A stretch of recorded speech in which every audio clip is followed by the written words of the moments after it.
Hey FCF, we are closing out our week in the book of First Thessalonians. Now mind you, when we read our New Testament, we have these chapter divisions, but they were artificially added, literally like 1600 years later. So if we would have been reading the original New Testament, there would have been no chapter divisions. And I say that because the subject of yesterday, where Paul is teaching about how when the Lord returns and we who are alive are caught up to meet the Lord in the air, those that are already dead and their spirits and souls with the Lord, they receive their resurrection bodies and return with Christ. He's continuing that thought of what happens when Jesus returns.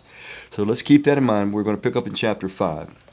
He says, "Now, brothers and sisters, about the times and the dates, we do not need to write to you, for you know very well that the day of the Lord will come like a thief in the night. While people are saying peace and safety, destruction will come on them suddenly as labor pains on a pregnant woman, and they will not escape." Now listen carefully to this next verse, verse 4. "But you," notice the differentiation there, "but you, brothers and sisters, are not in darkness, so that this day should surprise you like a thief. You are all children of light and children of the day. We do not belong to the night or to the darkness." Now, let's get the big contrast first. Paul says this event is going to catch the masses, the majority of the world, completely off guard.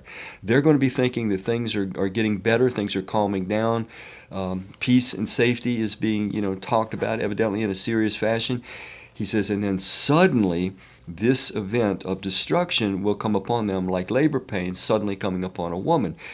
He also says, this event is going to strike them like a thief in the night. They are not going to be expecting this intervention of Christ. Now, unfortunately, it has been taught in Christian circles for way too long that we who are followers of Christ, that's the way we should view the return of Christ. That we're never going to know. It could happen at any minute. Jesus could return right now, right this minute. Before this day is over, he could return. That is absolutely untrue. Jesus gave 18 different signs in Matthew 24 of things that must take place in one single generation before he returns. So if he could return at any second, somebody's contradicting themselves. Jesus said that's not going to happen.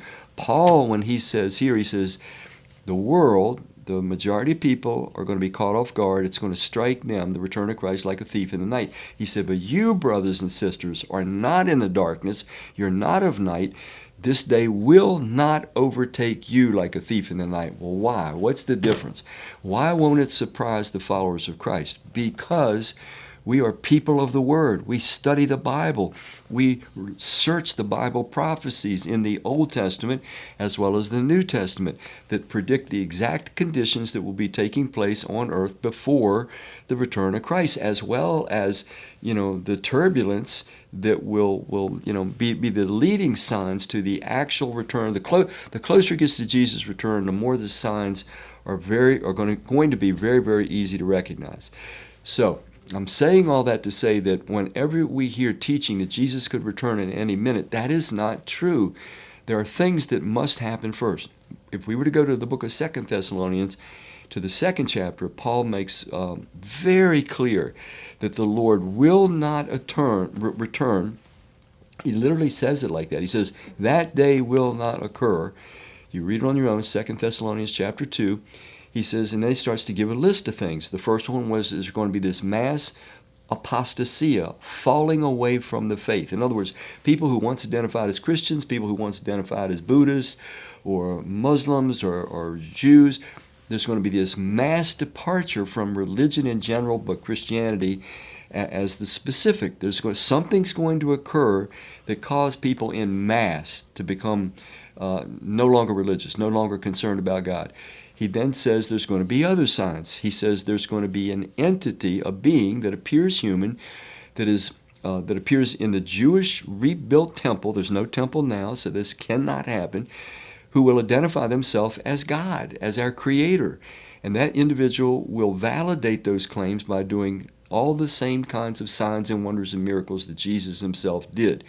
And it says in 2 Thessalonians 2, this is all meant to deceive mankind because Satan has been forced down at this point, and he knows that his time is short, and he's out to do scorched earth, to deceive as many as he can, to damn as many as he can, to do as much destruction as he can. So, this teaching that we are not in the darkness. There are so many prophecies that give us piece after piece after piece, so that as the day approaches, we're watching. We're Christians that know the Word of God all over the world today, all over the world, in every denominational place you can find them. They are eagerly anticipating the coming of Christ. They see the signs being fulfilled. The prophetic pieces, many of which are literally being fulfilled by nations, because the Bible talks specifically about events that will occur, wars that will occur among specific nations at specific times that are leading up to the very end time, the return of Christ.